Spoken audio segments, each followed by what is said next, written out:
Hi guys! Kamusta po kayong lahat? Ako nga po pala si Stella Micaela Taro. So ngayon gagawa po tayo ng general love reading. Kaninong energy makukuha natin sa love reading ngayon? Yan natin. Bagong cleanse yung mga cards ko. So, it's good. Kanino? Love reading ng collective. Kaninong energy?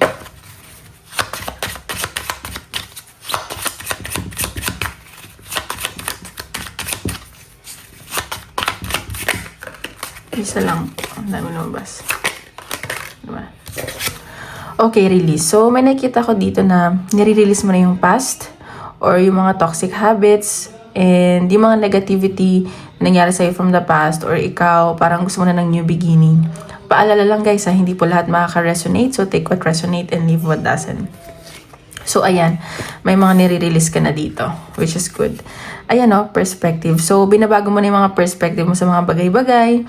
Tinitingnan mo na lang yung mga positive outcome, yung bright side ng mga bagay na nangyayari sa buhay mo. Ayan, gift. So, may matatanggap ka ditong regalo or message na ikatutuwa mo. Hindi siya ganong kagandahan, kalakihan, pero matutuwa ka. Alam mo yun, magiging masaya ka. Ayan may mga pagbabago na sa sarili mo, sa person nyo, at may nakikita ako ditong pag-travel. So, medyo malayo-layo itong babiyahihin mo. And sa nakikita ko mag-enjoy ka naman. Kasi gusto mo ng tahimik, magkakaroon ka dito ng peace of mind. Okay? Tingnan pa natin. Tingnan natin. Love reading ng collective. Kaninong energy makukuha natin for today?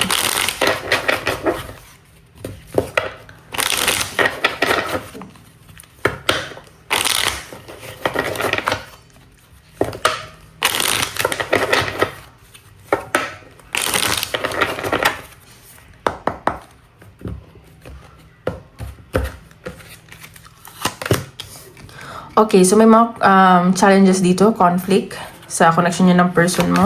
Clarify natin. Okay, so may nakita akong pag-uusap dito or merong conflict sa communication. May mga umiiwas.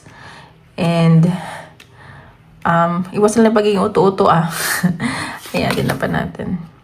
Ayan, so may mga umiiwas kasi parang nasasaktan, ayaw na masaktan. And pero nakikita ko dito, gusto niya ng tawag dito busy sa work. Gusto niya maging busy sa work, nagpapaka-busy sa trabaho para hindi maiisip yung conflict, ganyan. So, pero nakikita ko mahal niya na may isa't isa, may partnership.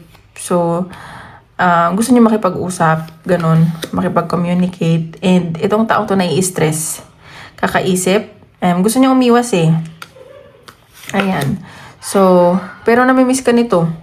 Namimiss ka niya and gusto niya ng new beginning sa'yo, ganun. And sobrang yung pag-overtake niya. Alam mo yun? Siguro may blockage sa connection na kailangan mawala. Ganun. Ayun sobra siyang alam mo yung nababalisa. Parang ina-anxiety itong taong to. Doon mahal niya isa't isa. Alam mo yun? Or naisip niya na may bago ka ng connection. Ayan gusto niya ng stability with you. Gusto niya na magkaroon ng pamilya kasama ka. Ayan, may celebration na nakikita. May pag-uusap dito. Magugulat ka. Siguro papapansin. Charis. Tingnan natin.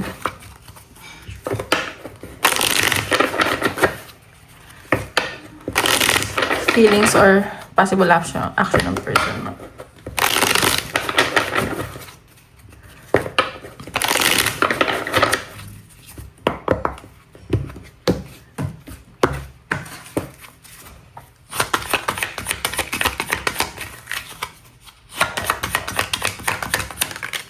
Ayan, 10 of Pentacles. So, nakikita ko itong person mo, gusto naman niya long-term commitment. Gusto na din niya magpamilya. And nakita niya, kung magpapamilya siya, ikaw yung gusto niyang makatuluyan. Alam mo yun. And magiging masaya daw siya pag ikaw yung nakatuluyan niya, ikaw yung napangasawa niya, ganun. Sabi ko sa inyo, itong taong to hindi makatulog, kakaisip sa'yo. Alam mo, lagi itong puyat.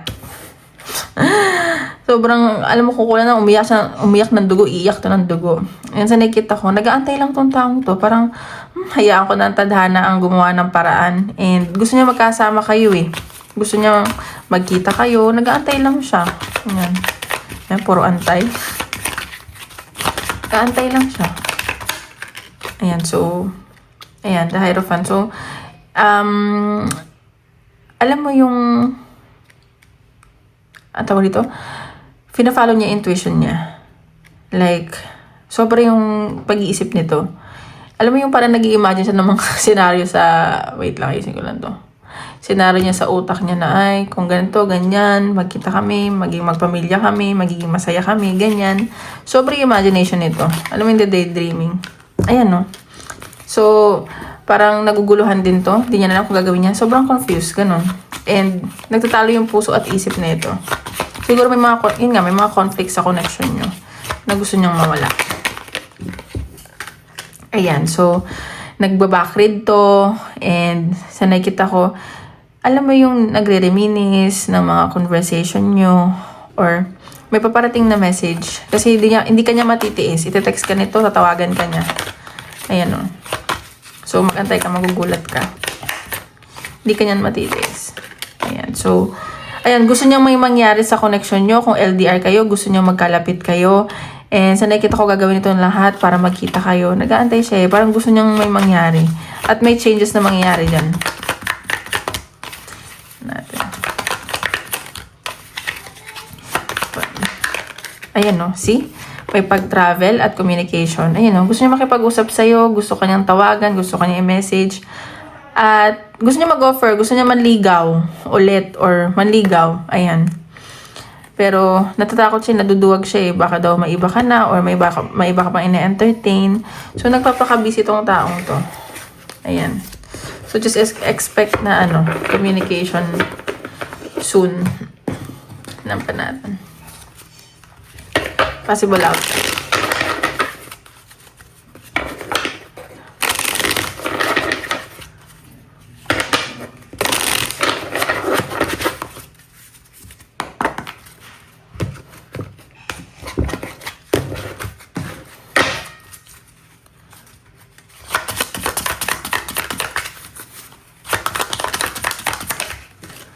King of Swords. So, ayan, nag-iisip tong taong to, nagpapakatalino. Mas ginagamit niya kasi yung utak niya eh, kaysa yung puso niya.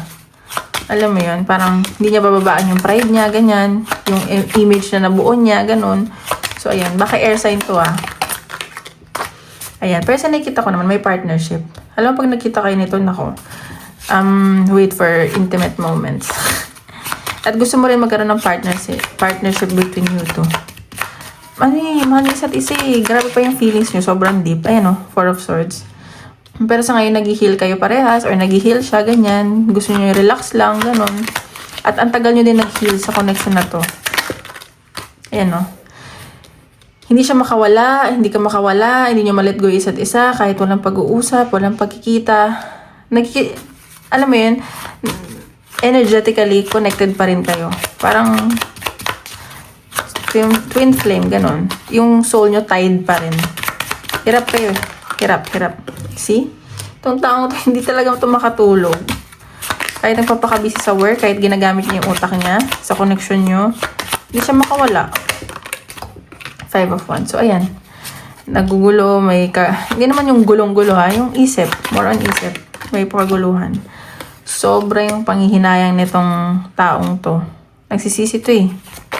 At in the future, magsisisi at magsisisi pa din siya. Maguguluhan pa rin siya sa nararamdaman niya. At ikaw. So, I think kailangan nyo mag-heal parehas. Pero sa nakikita ko, if ever man na magkatuluyan kayo or hindi, both of you will be happy. Kung siya man magkapamilya o ikaw man magkapamilya or magkabalikan man kayo, magiging masaya kayo. Gusto nyo na kasi long-term commitment eh. Ayan. So, hindi nyo lang siguro sinasabi sa isa't isa. Parang tinatago nyo lang yung nararamdaman nyo. And napapasaya yung isa't isa eh. Gusto nyo ng new beginning. Actually, possible siya mangyari. Possible siya mangyari. It depends sa inyong dalawa. Ayan. So, ayan. Pang pamilya na kayo. Yung isip nyo pang pamilya na parehas. Tingnan pa natin.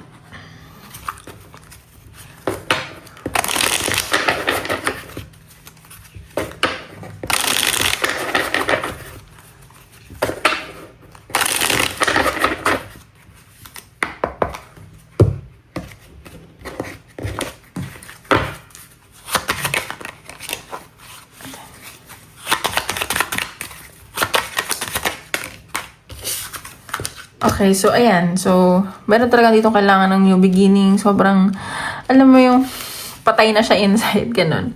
And so, nakikita ko may blessing na paparating. And may enlightenment kayo parehas. Magkakaroon kayo ng enlightenment parehas. And fulfillment sa isa't isa. Kung magkaroon man ng communication or anong mangyari. Ayan, no. Sobrang stress. And parang, ano ba, parang tama na, ayoko na. Parang ganun yung feeling. Sobrang nai-stress na ganun. And ayaw ng rejection, ayaw masaktan, ganun. Pero ano naman, sobrang sumasakit na yung ulo. Ayan, may matatanggap kang apology, may magsusorry sa'yo. And gusto magsimula, yung beginning with you. And so, sa mga blessing of fulfillment, and sa nakikita ko, mag-ingat lang sa mga tao na hindi fair or hindi totoo sa'yo. Alam mo yun? Okay lang na magkaroon ng magtiwala, pero huwag mo ibibigay lahat. Magtago ka pa rin para sa sarili mo. Yes mo yun. Kahit sino, hindi mo na alam sino pagkakatiwalaan mo. Tinan pa natin. Yan na, profession. So, ayan, parang nagiging professional na kayo sa isa't isa. And sa nakikita ko, alam mo yung, ang dami niya kasing ginagawa eh. Ang daming ginagawa ng person mo at ikaw. Kaya, kumbaga, parang hindi maayos yung pag-uusap or kailangan ng communication.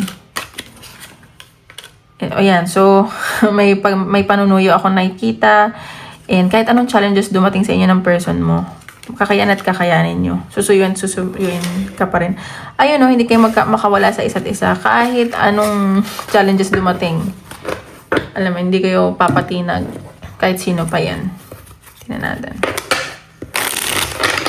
Ito sa love reading.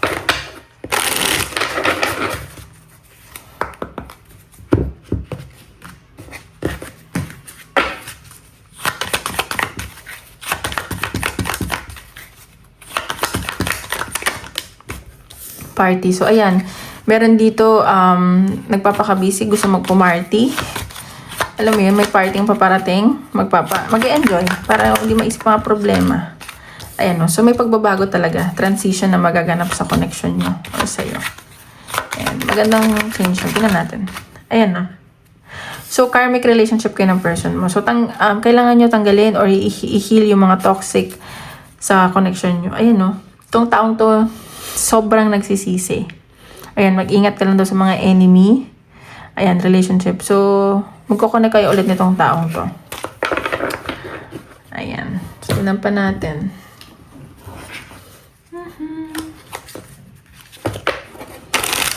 May magsusorry dito. Feel ko.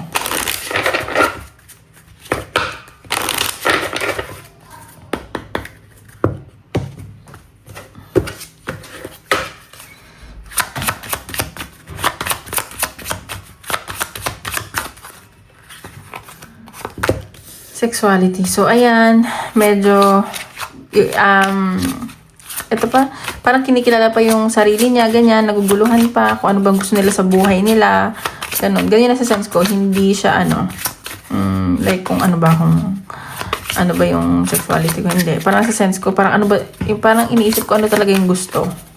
Ikaw ba to yung person? Gusto niya kasi maging sigurado. Ayan, open your heart. So, ayan, so, maging open ka lang, maging mabait ka lang kasi maraming blessing na paparating sa'yo at huwag ka matakot magmahal ulit. Alam mo yun. Alam ko mahirap masaktan pero it's part of life. Kailangan may matutunan tayo. Alam mo yun. Pa natin. Move on. So ayan, kailangan kalimutan mo na yung past, mag-move on ka na, mag-forward ka na. Para sa peace of mind mo. Ayan o, air sign, Gemini, Libra, Aquarius. Baka yung kadil mo or yung Sun, Moon, Rising, and Venus sign ninyo. Ayan o, mag-manifest ka daw. And sabi mo kung anong gusto mo. At i-claim mo na nasa iyo. Ganun naman yun eh. Yan natin. Messages ng person ko. Messages ng person ko. Tingnan natin.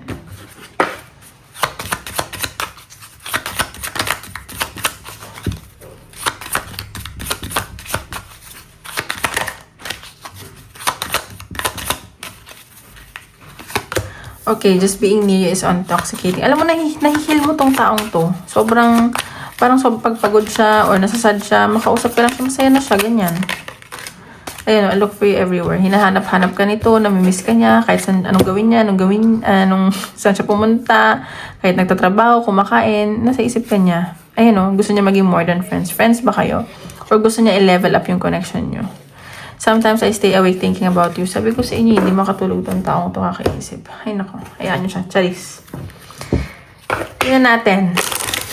General reading. Ipapakita. Tingnan natin ano ipapakita sa general reading.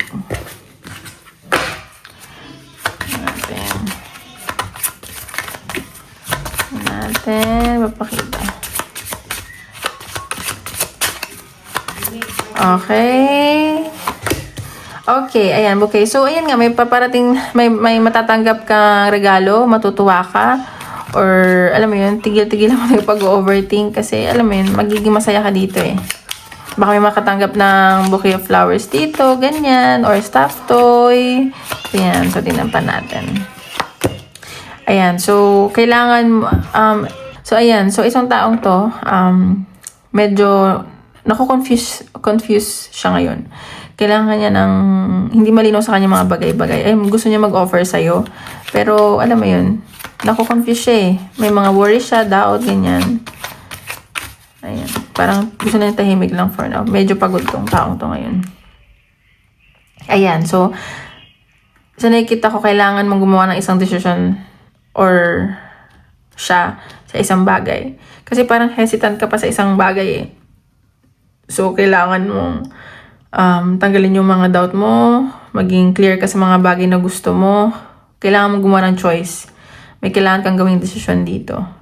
Pero kahit ano man ang piliin mo yung makakapagpasaya sa'yo at magiging masaya ka naman at magiging okay yung outcome. Meron ka nakikitang success at victory sa inyo. Okay? So, tingnan natin advice. The universe. Advice ni universe.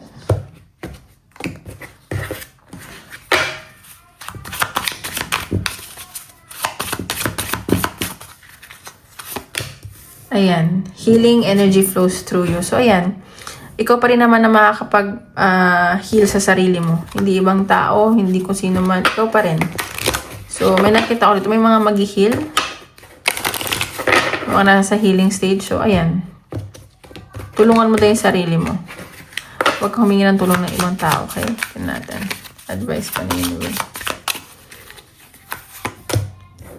Gratitude, rampage, list 10 things you're thankful for. Ayan, so, sinasabi dito, marami kang bagay na